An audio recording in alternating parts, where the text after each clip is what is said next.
সকাল থেকে এভাবে কাজ করলে 12টার মধ্যে ব্রেকফাস্ট লাঞ্চ সব কাজ কমপ্লিট করে নিতে পারি। সাথে নতুন অনেক গাছ লাগালাম। রাধে রাধে বন্ধুরা, কেমন আছো তোমরা সবাই? আশা করি ভীষণ ভালো আছো।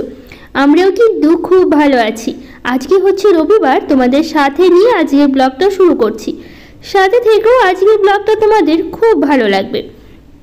সকালবেলায় বাবানকে একটু বকা দিচ্ছিলাম কাজ করতে করতে। আসলে বাবান এত দুষ্টুমি করে না, মাঝে মধ্যে বকা না দিলেও না হয় না, তো সেই জন্য একটু বকাই দিচ্ছিলাম আর সাথে কাজও করছিলাম। তার জন্য মুখটা একটু রাগি রাগি ভাব করেই কথা বলছিলাম আমি ওর সাথে। অনেক সময় বাচ্চাদের একটু রাগও দেখাতে হয়, ভালোও বসতে হয়, সবটাই করতে হয়, মানে যখন যেরকম প্রয়োজন তখন কিন্তু সেটাই করতে হয়। তো যাই হোক, সকাল সকাল এই যে কাজ শুরু করে দিয়েছি। সকালবেলায় দেখো কি সুন্দর কিন্তু রোদ এসছে ঘরের মধ্যে, মানে বেশ অনেকটা বেলা করে উঠি তো এখন তো আর আগের মতো সেই সকাল সকাল উঠি না, এখন দেরি করে উঠি। ভেবেছি এই ছুটির কটা দিন এভাবেই চলবে। যখন ছুটিটা শেষ হয়ে যাবে, নতুন করে আবার স্কুল শুরু হবে, তখন তো আর পারবো না এত দেরি করে উঠতে। তো তখন তো সকাল সকালই ঘুম থেকে উঠতে হবে। তো সেই জন্য ভাবলাম কি এই ছুটির কটা দিন দেরি করে উঠবো। ওই 6:30 7টার দিকে উঠে মোটামুটি 7টার দিকেই কাজ শুরু করে দিচ্ছি। আগে 5:30 6টার মধ্যে শুরু করতাম, এখন 1-1.5 ঘন্টা পর থেকেই শুরু করি। আসলে শোয়াও হয় অনেক রাত ভোরে, কারণ আগে কি করতাম বলো তো, ওই সকাল সকাল ওঠার জন্য ঘুমাতামও তাড়াতাড়ি, কিন্তু এখন ঘুমাতে ঘুমাতে 12টা-1টা বাজে যাচ্ছে। ওই ফোন দেখে দেখে সেই সময় কাটানো হচ্ছে। তো সেই জন্য কি করছি বলো তো, একটু সেই জন্য সকালবেলা একটু দেরি করে উঠছি। তো যাই হোক, এদিকে আমি দেখো ঘরগুলো ঝাড় দিচ্ছি। আর সকালবেলা বাসি ঘরগুলো ঝাড় দিয়ে বাকি অনেক কাজ বাকি আছে, সেগুলো করব। আজকে তো আবার ভূত চতুর্দশী। তো কে কে ভূত চতুর্দশীতে তোমরা প্রদীপ দিয়েছো বাড়িতে অবশ্যই কিন্তু কমেন্ট করে জানিও। আমাদেরও কিন্তু 14 প্রদীপ দিতে হয়। তো তোমাদের দিতে হয় কি না, আর কাদের কাদের এরকম নিয়মটা আছে সেটা কিন্তু জানিও। আমার মায়ের বাড়িতে কিন্তু এই নিয়মটা নেই যে ভূত চতুর্দশী মানে কালী পুজোর আগের দিন বাড়িতে 14 প্রদীপ ধরানোর, কিন্তু আমার শ্বশুর বাড়িতে এই নিয়মটা আছে। তো সেই জন্য আমাকে পালন করতেই হবে। তো সেই জন্য আজকে কিন্তু আমি 14 প্রদীপ দেব। কিন্তু জানো তো কি ভুল করে ফেলেছি আজকে আমি? প্রদীপ ধরানোর প্রত্যেকটা ভিডিও আমি করেছিলাম, আমি আর বাবান দুজনে মিলে প্রদীপ ধরিয়েছি। বাবানও খুব শখ করেছিল যে ঘরে ঘরে প্রদীপ দেবে, তো সেই জন্য দুজনে মিলে একসাথে প্রদীপ ধরালাম। 14টা প্রদীপ ধরিয়ে সলতা দিলাম, বাবানও দিল। তারপর একসাথে ধরিয়ে প্রত্যেকটা ঘরে ঘরে বাইরে ছাদে সব জায়গায় একটা একটা করে প্রদীপ দিয়েছি। জানো তো কি সুন্দর করে ভিডিওটা করেছিলাম। আমার এমন ভুলও মনে হয়েছে, মানে ফোনে আমি যে অ্যাপে হচ্ছে ভিডিও নিতে হয়, সেই অ্যাপে ভিডিও না নিয়ে ফোন থেকে আমি ভিডিওটা ডিলিট করে ফেলেছি। এত খারাপ লাগছিল জানো তো, পরে যখন এডিট করতে বসছি তখন থেকে আমি ভিডিওটাই নেইনি, তখন এত খারাপ লাগছিল। আর এইদিকে আমার ফোন থেকে ডিলিট করে ফেলেছি, এখন কি করা যাবে আর? তো সেই জন্য সেই ভিডিওটা তোমাদের সাথে শেয়ার করতে পারিনি। বাকি অন্য যা ছিল সব কিছুই, মানে অন্য কাজ যা যা করেছি সবটাই শেয়ার করেছি, শুধু ওইটুকু ভিডিও বাদ পড়ে গেছিলো। তো সেই জন্য শেয়ার করতে পারলাম না। তো সেই জন্য আগে থেকেই বলছি। আর কালকে তো কালী পুজো, যেহেতু আমার ভিডিওটা কালী পুজোর পরেই তোমরা পাচ্ছ ঠিকই, কিন্তু তারপরেও বলছি কালী পুজোর অনেক অনেক শুভেচ্ছা তোমাদের, অনেক ভালোবাসা, হ্যাপি দিওয়ালি সবাইকে বলছি। আর পুজো তোমাদের কেমন কাটলো অবশ্যই কিন্তু জানিও। আর হচ্ছে পুজো কোথায় কোথায় ঘুরলে, কালী পুজো তোমাদের ওখানে কেমন হয় জানিও। আমাদের এখানে যেহেতু রাস্তার এই পারে বাড়ি আর ওই পারে কিন্তু সামনেই আমাদের এখানে কালী মন্দির আছে, বেশ সুন্দর অনেকটা কালী মন্দির। তোমাদের সাথে অবশ্যই কোনো একটা ভিডিওতে আমি শেয়ার করব। তো সেই জন্য না ওই মন্দিরে কিন্তু বেশ সুন্দর করে কালী পুজো হয়। আর আমাদের এখানে কি বলো তো, মানে আমাদের বাড়ির সামনে, যেহেতু রাস্তার উল্টো সাইডে কালী পুজো, এক সাইডে মানে বা সাইডে আমাদের বাড়ি, ডান সাইডে কালী পুজো বলতে পারো। তো সেই জন্য এখানে কিন্তু বেশ সুন্দর অনুষ্ঠান হয়, দুর্গাপুজোর থেকে বড় অনুষ্ঠান কালী পুজোতে হয়। বেশ কয়েকদিন 3-4 দিন গান হবে, মানে এই যে কবি গান বাউল গান যেগুলো হয় সেই গানগুলো হবে। এমনি ছোটখাটো একটা প্রোগ্রামও হয় বেশ। তো এবারও দেখছি কি হয়। তো 2-1 দিন যেতে হবে, যেহেতু বাড়ির কাছে, তো সেটা তো যেতেই হবে বলো। তো সেই জন্য না বেশ সুন্দর প্রোগ্রাম হয় আমাদের এখানে। তো বেশ ভালোও লাগে, কালী পুজোটা বেশ জমজমাটি হয় আমাদের বাড়ির এখানটা আর কি, বেশ ভালোও লাগে। তো যাই হোক, সাথে সাথে কিন্তু কাজ করার সাথে সাথে অনেক কিছু বলছি তোমাদের, সব কিছু শেয়ার করতে কিন্তু আমার ভীষণ ভালো লাগে। তার জন্য আমি চেষ্টা করি সব কিছুই কিন্তু তোমাদের সাথে শেয়ার করতে, আর আমার ভালোও লাগে। তো যাই হোক, এদিকে বাসি কাজকর্ম সেরে চলে এসে শাক তুলতে। এই যে দেখো এইদিকে ফাঁকা জায়গায় কেন শাক তুলছি বলো তো, ওইদিকে দেখো লাল ডাঁটা শাকগুলো আছে। এটা কিন্তু সেই হঠাৎ যে বৃষ্টিগুলো খুব হলো না, মানে হঠাৎ বলতে আগে যে বৃষ্টিগুলো হয়েছিল, মাঝখানে কিছুদিন বন্ধ থেকে তারপর আবার বৃষ্টি হলো, তখন বাবা কি করেছিল, ডাঁটার দানাগুলো হচ্ছে মানে বীজগুলো ছিটিয়েছিল। তো কী হয়েছে, ছিটানোর 2 দিন পর এত বৃষ্টি হয়েছে সেরকমভাবে ঠিকমতো শাকই হতে পারেনি। অনেক বীজগুলো হয়েছে মাটি চাপা পড়ে গেছে, তো সেই জন্য বেশি গাছও হয়নি, কয়েকটাই গাছ হয়েছে। আর এদিকে ফাঁকা জায়গায় কি হয়েছে বলো তো, হয়তো 2-1 দানা জলের এসে এইদিকে চলে এসছে ভেসে, তো সেই জন্য 2-1 গাছ এইদিকেই হয়ে গেছিলো। মানে কি বলবো, বেগুন গাছগুলো লাগিয়েছি তার মধ্যে দেখো শাকগুলো হয়েছে। তো সেই জন্য ভাবলাম কি এগুলো তো সেই বেগুন গাছ হলে চাপা পড়বে, আর শাকগুলো তো তুলে খেতেই হবে। তো সেই জন্য হচ্ছে মানে ফাঁকা জায়গা থেকে সব শাকগুলো তুললাম, আর যেখানে শাক বেশি হয়েছে ওখান থেকে কয়েকটা শাক তুললাম, তো শাকগুলো নিয়ে আসলাম। আর আজকে ভূত চতুর্দশীতে 14 রকমের শাক খেতে হয়, তো 14 রকমের শাক পেলাম না, তো সেই জন্য হচ্ছে ওই শাক মানে 1 রকমের শাক খাচ্ছি আর কি, শাক খেলেই হলো, কিন্তু 14 রকমের খেতে হয়, কিন্তু 14 রকমের আর কোথায় পাবো। তো সেই জন্য ওই ডাঁটা শাকগুলো ভাবলাম বাগানের শাকগুলো তুলে আজকে রান্না করব। তো শাক তুলে নিয়ে আসলাম, নিয়ে এসে এখন রান্না করছি। আর আমি সকালবেলায় আজকে কিন্তু কি করেছিলাম বলো তো, বাসি কাপড় মানে ছেড়ে একদম ফ্রেশ হয়ে কাজকর্ম শুরু করেছিলাম। তো সেই জন্য এখন আর সকালবেলা জামা কাপড় পাল্টাইনি, একবারে কাজ সেরে রান্নাঘরে চলে এসেছি। আজকে সকালবেলা কি করবো বলো তো, বাবানের বাবা বলছি কি যে আমরা মটর দিয়ে হয়তো ঘুগনি খাই, তার মটর ডাল দিয়ে কেন ঘুগনি খেতে পারবো না, ঘুগনির মতো পেঁয়াজ রসুন দিয়ে রান্না করতে পারবো না। তা ভাবলাম কেমন লাগবে না লাগবে, আমি তো কখনো করিনি আর বা খেয়েও দেখিনি, মানে কেমন লাগতে পারে। তো সেই জন্য বাবানের বাবা বললো কি দেখো কানে কিন্তু আমার হেডফোন আছে, তোমরা কিন্তু খেয়াল করেছে কিনা জানি না, তো হেডফোনের মানে কেন কানে দিয়ে রেখেছি সেটা কিন্তু তোমাদের একটু পরেই বলছি। তো যাই হোক, এদিকে দেখো তারপরে বাবানের বাবা বলো তো একদিন আজকে করে দেখো কেমন লাগে, মটর ডাল আর আলু দিয়ে ঘুগনির মতো পেঁয়াজ রসুন দিয়ে রান্না করো। তো সেই জন্য বললাম ঠিক আছে, তো মটর ডাল তো মানে ডাল তো ভেজানোর দরকার নেই, প্রেসারেই সিদ্ধ হয়ে যাবে। তো সেই জন্য মটর ডালই কী করেছি, যেভাবে ঘুগনি রান্না করে সেভাবে সেম ওভাবেই করেছি, মটর ডাল আর আলু একবারে সিদ্ধ করে রান্না করেছি, নামানোর আগে গরম মশলা দিয়ে নামিয়ে নিয়েছি। তো এইভাবেই রান্না করলাম, তো খেয়ে দেখলাম কিন্তু খুব একটা খারাপ লাগেনি, বেশ কিন্তু ভালোই লেগেছে, বাবানেরও খুব পছন্দ হয়েছে। বাবানের বাবা বললো বেশ ভালো হয়েছে, দেখো ডালটা কিন্তু ভীষণ ভালো হয়েছে খেতে। ভেবেছিলাম হয়তো কেমন লাগবে না লাগবে, ভালো লাগবে কি না, কিন্তু খেতে কিন্তু দারুণ হয়েছিল। তো বাবানের বাবা বললো কি রুটি করো, লুচি করতে হবে না, কারণ হচ্ছে তেলের জিনিস সবসময় খাওয়া ভালোও না, তো সবসময় খাওয়া না হলেও বাবানের বাবা বারণ করলো, বলছে রুটি করো, সকালবেলা লুচি করতে হবে না। তো সেই জন্য এই যে মানে রুটি করছি। আর তার মধ্যে কি বলো তো, এই যে ছুটির দিনগুলো যাচ্ছে সেরকমভাবে টিফিন করাও হচ্ছে না, একবারে ভাত করাই হচ্ছে। কেন বলো তো, এত দেরি করে ঘুম থেকে উঠি, তারপরে যে টিফিন করে খেতে খেতে না অনেকটা দেরি হয়ে যায়, তারপরে আবার দুপুরে রান্নাবাড়ি করতেও অনেকটা দেরি হয়ে যায়। তো সেই জন্য আর করা হয় না, মাঝে মধ্যে করছি, কিন্তু এমনি স্কুল থাকে সে সময় তো ছুটির দিনগুলো তো প্রত্যেক ছুটির দিনে কিছু না কিছু টিফিন করা হয়, তারপরে দুপুরে রান্না করি। কিন্তু আর প্রতিদিন তো দুপুরের রান্না মানে দুপুরের বলতে পারে সকালেই রান্না করতে হয়, টিফিন করা হয় না। তো ভাবলাম আজকে একটু করি, তার জন্য এই যে ডালটা নিয়েছি আর নিয়েছি রুটি। তো খেতে কিন্তু দারুণ হয়েছিল, ভেবেছিলাম যে ভালো লাগবে না, কিন্তু খেতে দারুণ হয়েছিল। তো যাই হোক, এখন আমরা সবাই মিলে বসে খাবারটা খেয়ে নেবো, খেয়ে পরে রান্না বসাবো। তো যাই হোক এখন খাচ্ছি, আমার কানে কিন্তু এখনও হেডফোন আছে, ওই সাইডটা আছে, হয়তো বোঝা যাচ্ছে না। আসলে হেডফোন নেওয়ার কারণ কি বলো তো, আমি হচ্ছে মানে উপন্যাস পড়তে আমার ভীষণ ভালো লাগে, তোমাদের ভালো লাগে কিনা জানিও, আমার কিন্তু ভীষণ পছন্দের বাংলাদেশে যে উপন্যাসগুলো হয়, তো ভীষণ ভালো লাগে উপন্যাসগুলো পড়তে। তো সেই উপন্যাস আমি পড়ছিলাম, এর আগে একটা উপন্যাস আমি শেষ করেছি অনেক দিন ধরে, এত ভালো লাগে উপন্যাসগুলো পড়তে, তোমরা পড়ো কিনা অবশ্যই জানিও। তো এখন একটা উপন্যাস কিন্তু আমি পড়ছিলাম, এদিকে রান্না করছি, তবুও কিন্তু আমার কানে এখনও হেডফোন লাগানোই আছে, আমার ফোন দিয়ে ভিডিও করছি আর বাবানের পাপার ফোন থেকে আমি উপন্যাসগুলো শুনছি। নিজের ফোন থেকে শুনি, যখন ভিডিও করি না তখন নিজের ফোন থেকে শুনি, আর হচ্ছে এখন কিন্তু বাবানের পাপার ফোন থেকে আমি উপন্যাসগুলো শুনছি। ভীষণ ভালো লাগে উপন্যাসগুলো, মনে হচ্ছে উপন্যাসের একদম মায়ায় পড়ে গেছি আমি। প্রথমে একটা উপন্যাস পড়েছিলাম, ওটা কিন্তু আমার ভীষণ ভালো লেগেছিলো, ওটার মানে পড়ার পর থেকে আমার উপন্যাসের প্রতি আলাদা একটা মায়া জন্মেছে, মানে একটা ভালো লাগা বলতে পারো। তো সেই জন্য উপন্যাস মানে এত ভালো লাগে, মনে হচ্ছে এরপরে কী হবে, এই করতে করতে না আমি কান থেকে হেডফোন ছাড়ছিই না। আর বাবানের বাবা তো প্রচণ্ড রেগে আছে, বলছে সারাক্ষণ কানে হেডফোন ধরে গেছে, মাথা ব্যথা শুরু হবে তখন বলবে আমার মাথা টিপে দাও, মাথা মানে ওষুধ দাও, এরকমভাবে প্রচুর বকা দিচ্ছে, তবু আমি না ছাড়ছি না। এত ভালো লাগছে উপন্যাসগুলো শুনতে, ভীষণ ভালো লাগছে। তোমরা মানে কোন কোন উপন্যাস পড়েছো বা পড়ো কিনা সেটা কিন্তু জানিও, আমার তো ভীষণ ভালো লেগেছে উপন্যাসগুলো।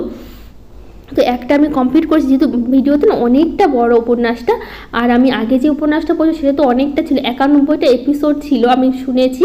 আর এখন যে উপন্যাসটা আছে এটা কিন্তু মানে একটা পর্ব আমি দেখলাম, মানে 35 ঘন্টার একটা উপন্যাস ছিল, সেটা আমি শুনছি অনেক 4-5 দিনে, জানো তো উপন্যাসটা আমি শেষ করেছি। ভীষণ পছন্দ হয়েছে উপন্যাসটা আমার, আর এত ভালো লাগে না যখনই শুনি, মানে ভালো লাগে, মানে কাজের ফাঁকে আমি কানে হেডফোন লাগিয়ে শোনা শুরু করে দিই।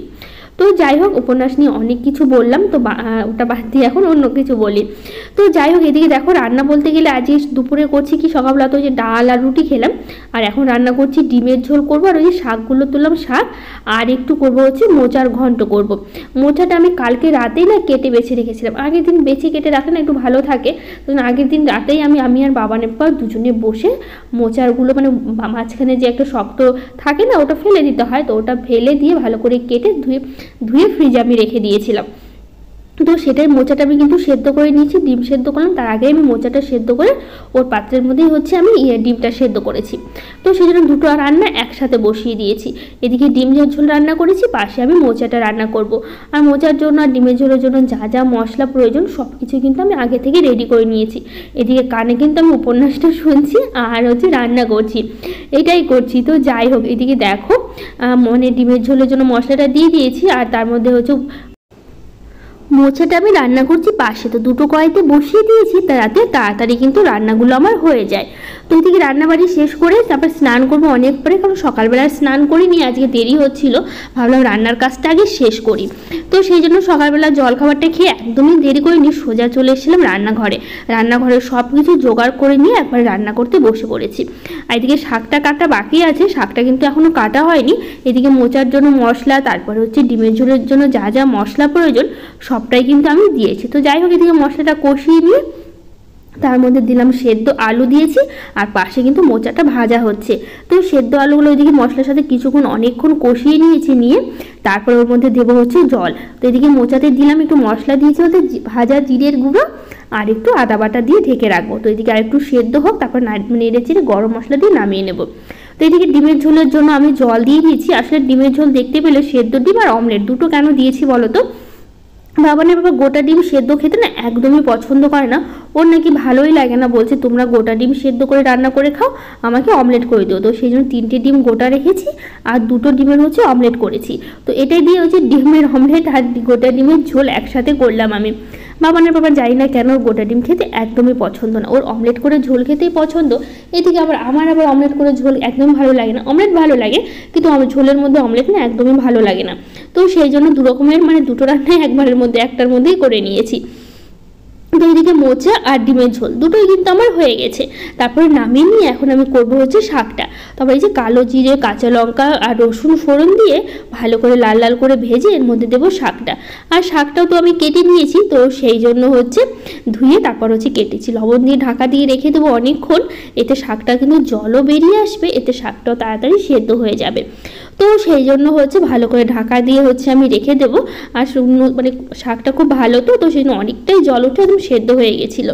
তো এদিকে দেখো কিছুক্ষণ ভাজা ভাজা করে শাকটা কিন্তু আমি নামিয়ে নিয়েছি। এখন রান্নাঘরটা খুব ভালো করে পরিষ্কার করব। রান্নাবাড়ি শেষ, এখন রান্নাঘরটা পরিষ্কার করে নিলে বাসন কটা মেজে নিলেই হয়ে যাবে। খাওয়া দাওয়া কিন্তু এখনও করা হয়নি, সকালবেলার খাওয়াটা খাওয়ার পর না অনেকটা দেরি করে, মোটামুটি কি বলবো 3টের দিকে আমি খেয়েছি, 3:30-এর দিকে বাবানের পাপা খেয়েছে, আমি আর বাবান 3টের সময় খেয়েছি। এই যে রান্নাবাড়ি শেষ করার পর কি করেছি বলো তো, সেই আবার উপন্যাস নিয়ে বসে পড়েছি। এদিকে রান্না কিন্তু আমার 12টার আগেই রান্নাবাড়ি কাজকর্ম সবই হয়েছিল, সেই 12টার পর থেকে বসেছি 2:30 পর্যন্ত উপন্যাস শুনে আমি গেছি স্নানের। বাবারের বাবা তো এদিকে প্রচণ্ড রেগে যাচ্ছে, বলছে স্নান করছো না, পুজো করছো না, বসে আছো ফোন নিয়ে। তারপর তাড়াহুড়ো করে গেলাম, স্নান করলাম, স্নান করে তারপরে পুজো করে আবার সেই উপন্যাস দেখতে শুরু করেছি। তারপরে বাবানের বাবা ওর একটু দেরি হচ্ছিলো, কারণ বাইরে না সামনের বাগানে একটু ঘাস হয়েছিল, সেটাই পরিষ্কার করছিল বাবানের বাবা। তো সেই জন্য বললো কি তোমরা খেয়ে নাও, আমি স্নান করে একটু পরেই খাবো। তো সেই জন্য বাবানের বাবা একটু দেরি করেই খেয়েছিল, তো সেই জন্য আমি আর বাবানি একটু আগে খেয়েছিলাম, আধা ঘন্টা আগে। এদিকে খিদেও পেয়ে গেছিলো, অনেকটা বেলা হয়েছে যেহেতু, সেই জন্য।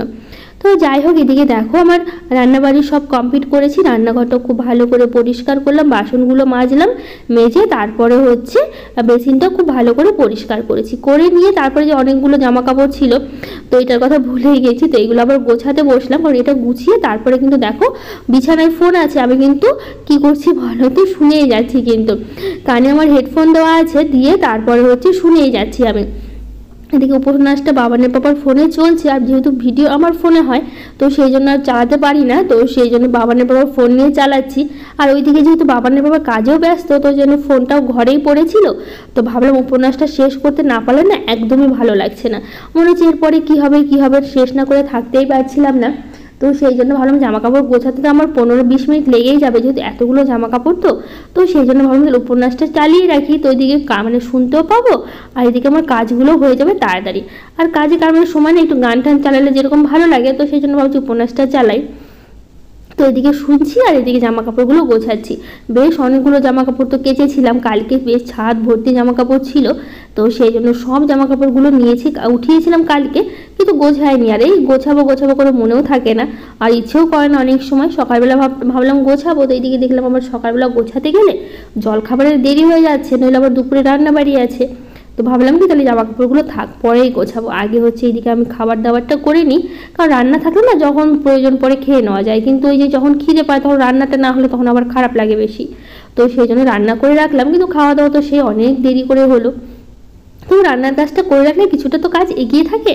আর আমার কাছে মনে হয় রান্নার কাজটা অনেকটাই বড় কাজ, কারণ ওই কাজটা প্রতিদিন করতেই হবে, না করলে হবেই না। তো অন্য কাজ যতই না করি রান্নাটা প্রতিদিনই করতে হবে। তো যাই হোক এদিকে তারপরে জামা কাপড়গুলো গুছিয়ে নিয়ে, অনেকগুলো জামা কাপড় ছিল। তো যাই হোক এদিকে জামা কাপড় গোছাতে দিদিভাইদের কমেন্টগুলো পড়ে নিই। আর ঝুনু ঝা দিদিভাই বলেছে, হ্যাপি দিওয়ালি প্রিয়াঙ্কা, হ্যাপি দিওয়ালি দিদিভাই, তোমাকে অনেক ভালোবাসা, পুজো তোমার অনেক সুন্দর কাটুক। মাম্পি বিশ্বাস দিদিভাই বলেছে, কেমন আছো দিদিভাই, শুভ দীপাবলি। আমি খুব ভালো আছি, তুমি কেমন আছো অবশ্যই জানিও, আর তোমাকেও শুভ দীপাবলি, পুজো তোমার অনেক ভালো কাটুক। পায়েল পাল দিদিভাই বলেছে, খুব ভালো লাগলো। পায়েল পাল দিদিভাই বলেছে, খুব ভালো লাগলো। বিয়েতে একটাই সমস্যা, যাকে না নিবে তার মন খারাপ হয়ে যায়। শুভ দীপাবলি, ভালো থেকো। তোমাকেও শুভ দীপাবলি, তুমিও খুব ভালো থেকো দিদিভাই। আর এটা কিন্তু অবশ্যই ঠিক বলেছে, এখন তো কিছু করা যাবে না, যেহেতু তোমাদের তো সবটাই বলেছি। বৌদির বাড়ি থেকে 40 জনের কথা বলেছিল বরযাত্রী, সেখানে আমরা 60 জন রাজি করিয়েছি। আমাদের ইচ্ছে ছিল 80-90 জন হলে ঠিক হতো, কিন্তু এখন 40 জনের জায়গায় তো 80 জন বলা যায় না। তো সেই জন্য অনেক কষ্টে বলতে জোর করার পরে 60 জনে ওরা রাজি হয়েছে।